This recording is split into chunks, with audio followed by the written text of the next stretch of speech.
So বন্ধুরা, আমরা Prayagraj station থেকে নেমে এখন হেঁটে হেঁটে যাচ্ছি। এই ভিডিওটা বানানোর মেইন কারণ হলো যে অনেক ভিউয়ার্স আমাকে কমেন্ট করেছিলেন, যারা যারা জেনেছেন যে আমি প্রয়াগরাজে গিয়েছিলাম।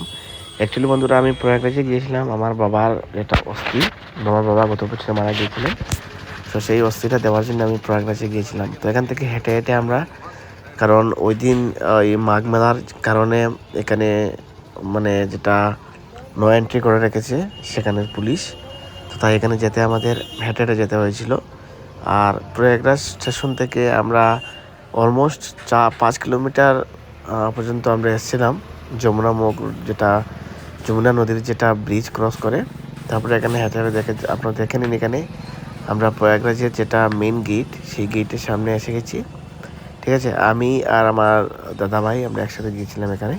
তো এখান থেকে এই ভিডিওটি করছি। এই যে আমার ভাই আগে দেখতে পাচ্ছ, এই যে সাদা টি শার্ট লাগিয়ে, এই যে একটা টকটকির সামনে যে এই আমার ভাই যে হাত দেখাচ্ছে, দেখছেন? তো আমি আমার ভাই এসেছিলাম এখানে। আর এখান থেকে ত্রিবেণী সঙ্গম মাত্র 0.3 কিলোমিটার দেখতে পাচ্ছেন আপনারা। ঠিক আছে, মানে 300 মিটার এখান থেকে। এই সামনের দিকে যেটা আপনাদের নদী দেখা যাইতেছে, এইটা হলো আপনার এখানে ত্রিবেণী সঙ্গম যেখানে হয়েছে বন্ধুরা। এখানে আপনাদের গঙ্গা, যমুনা, সরস্বতী, তো সেখানের এই যে নদীর ধারে আমরা এখন অস্থিকে নিয়ে যাচ্ছি আমরা যমুনা। এটা হচ্ছে যমুনা নদী। তো যমুনা নদীর ধারে গিয়ে আমরা স্নান করে তারপরে যেটা আমাদের অস্থিটা নিয়ে গিয়েছিলাম, সেই অস্থিটাকে আগে শোধন করতে হবে। তো এখানে অনেক মানুষ এখানে লক্ষ লক্ষ মানুষের ভিড় হয়েছিল গত বছর কুম্ভ মেলাতে, সেই জায়গাতেই এই জায়গাতেই বন্ধুরা। ঠিক আছে, তো এই যে এটা হচ্ছে যমুনা মুখের। এখানে যদি আপনারা উট দিয়ে যেতে চান তাহলে উট দিয়েও যেতে পারবেন।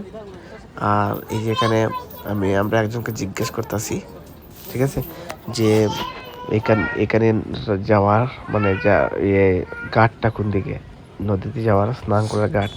তো এই যে আমার দাদা ভাই আগে আগে যাচ্ছে, আমি আর পিছনে পিছনে। তো আমরা গিয়ে সেখানে স্নান করব।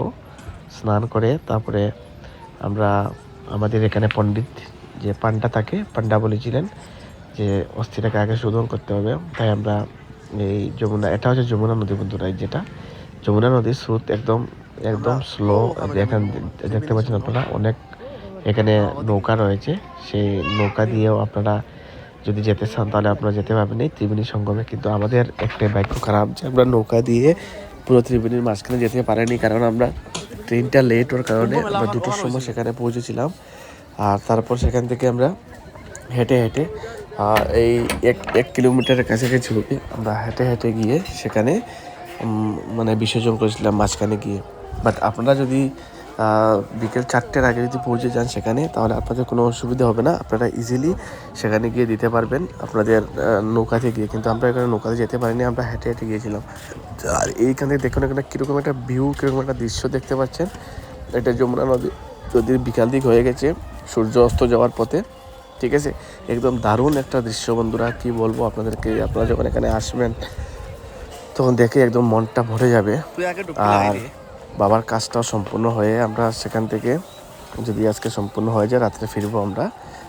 আর আজকে রাত্রে আমরা থাকবো আমরা গিয়ে গয়াতে। আজকে প্রয়াগরাজের কাজ শেষ করে গয়াতে যাবো বন্ধুরা। এই দেখুন এখানে হচ্ছে গয়া স্নান করা যেটা দৃশ্য, খুব দারুণ, খুব মজার একটা দারুণ দৃশ্য। এই ঘাট দিয়ে এইটা হচ্ছে এখানে বাঁধ দেওয়া রয়েছে। এই যে নৌকা দেখতে পাচ্ছেন, প্রচুর নৌকা এখানে রয়েছে। ঠিক আছে, বাকিটুকু আপডেট এইটুকু। ভিডিওটি সম্পূর্ণ ধন্যবাদ। চ্যানেলটিকে সাবস্ক্রাইব করুন বন্ধুরা, ধন্যবাদ।